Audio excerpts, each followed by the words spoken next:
Hey, this is Meredith's husband. I've got some SEO advice for you, but I'm going to keep it really simple so that you can understand it, so it makes sense, and most importantly, so you can actually use it.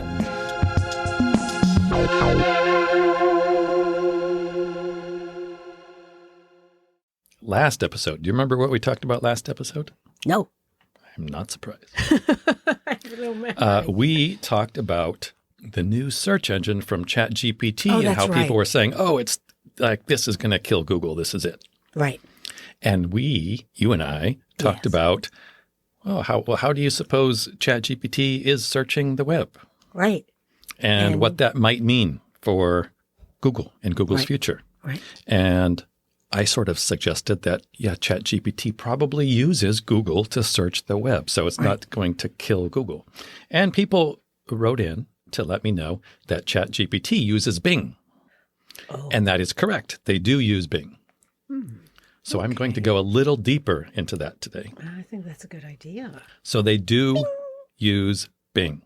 And I believe Microsoft was a substantial and is a substantial investor in OpenAI, the company that created ChatGPT. So it makes sense for ChatGPT to have a close partnership with and use Bing. Bing is owned by Microsoft.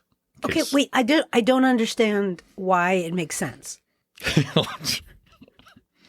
It makes sense because Microsoft owns Bing. Bing is Microsoft's search engine. Yeah. Microsoft invested heavily in ChatGPT. Oh. Okay. So part of that arrangement, I'm sure, is you use our search results. Of course. Now, that is true. I am sure they do use Bing.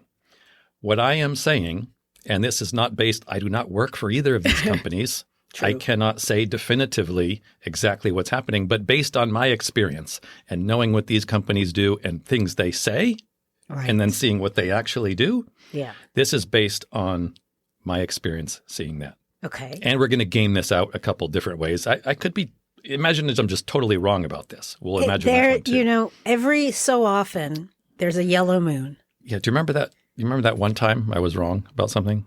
No. One time I was wrong about that one thing? No. That was the only time? No. You're usually always right. Glad I was recording that. That's going to be the clip. You can listen to that. We'll talk after. I'm going to have an easy button that plays that clip.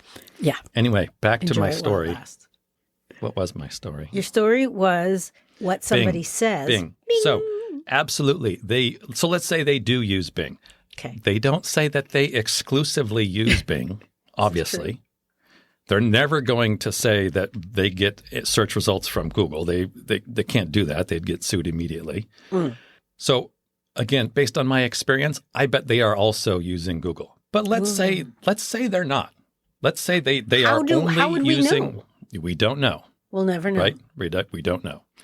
Let's say they are only using Bing. Yeah. So let me back up a handful of years to a little experiment that Google did. Okay.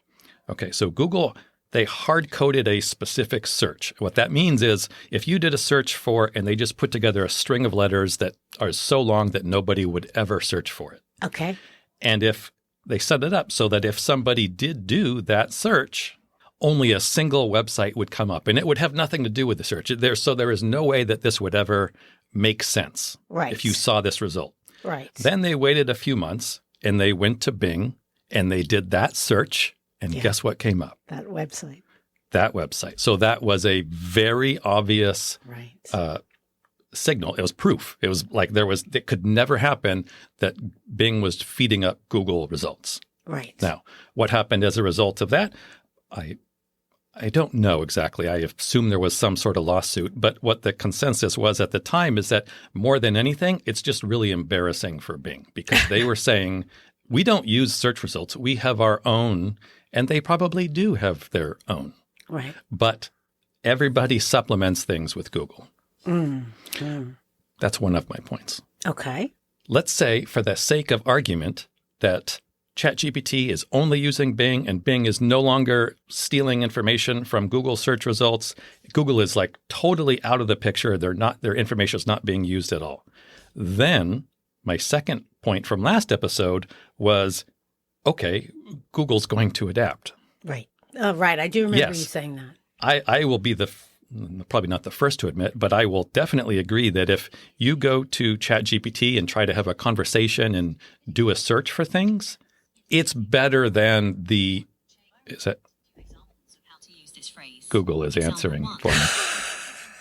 Does this all the time. I never have a Zoom call when this doesn't happen. Google. How's my phone? Okay. Finishing the podcast for us. Okay. What was I talking about? You were talking about... Oh, right. I admit, yes, ChatGPT is better than the similar generative search results that you get from Google. Google is doing the same thing. If you notice at the top when you do a search of the search results page, they're going to give their own AI-generated result. Yes, I've noticed It's that. not that great right now. No. But what is the difference? And I've asked people who specialize it. I asked one guy who taught this stuff at MIT. And I ran into him in Truro walking the dogs. Are you serious? Yes, I am. I asked him, this was like a year ago, what is it that ChatGPT is doing so differently from Google and everybody else trying to do this? And he said, and also I've spoken with people at Google and they say the same thing. They just have a head start. They're not doing anything that different. They're ahead of everybody. Right, they're the first. So, they absolutely have a head start, a noticeable head start on Google and everybody else. My point is Google will adapt. Yeah. When people say Google is dead or SEO is dead or et cetera, the thing about SEO is that it adapts, it changes. The only constant in SEO is that it's always changing. Right. So as long as people are out there searching for things, looking for things on the internet, SEO is going to adapt and adjust to whatever that means. Right. That makes sense. So I have a little bonus today. Oh, well, hello, bonus. Bonus. I went to ChatGPT this morning.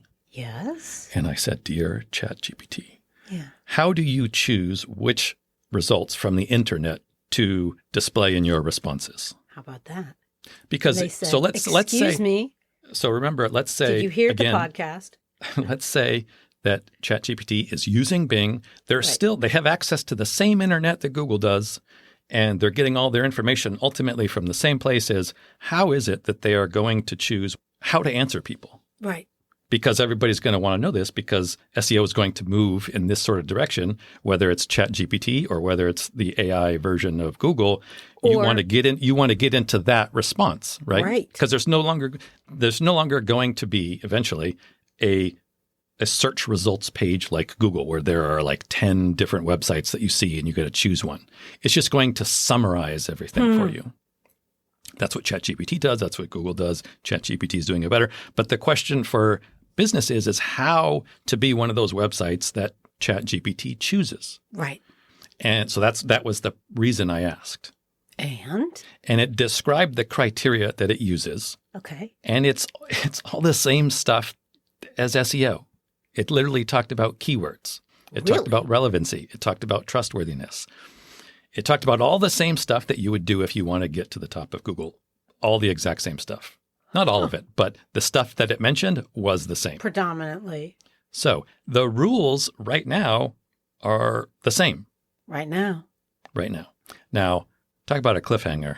I want to get into this a little more deeply about what ChatGPT said.